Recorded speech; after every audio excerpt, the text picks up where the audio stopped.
அரச மரத்தை வழிபடுவது நம் சம்பிரதாயத்தில் சடங்குகளில் மிக முக்கியமானதாக திகழ்கிறது.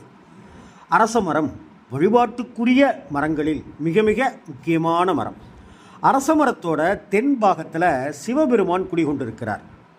அரச மரத்தினுடைய உச்சி பாகத்தில் மகாவிஷ்ணு குடிகொண்டிருக்கிறார். மரத்தினுடைய வடபாகத்தில் பிரம்மா குடிகொண்டிருக்கிறார்.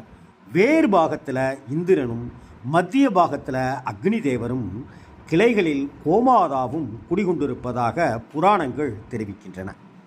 அது மட்டுமா, அரச இலைகளில் முனிவர்கள் குடிகொண்டிருக்கிறார்கள். அடி வேர்களில் 4 வேதங்கள் இருக்கின்றன. மரப்பாலில் அக்னி ஹோமமும் மரத்தை சுற்றிலும் புண்ணிய நதிகளும் வாசம் செய்வதாக ஐதீகம் இருக்கிறது.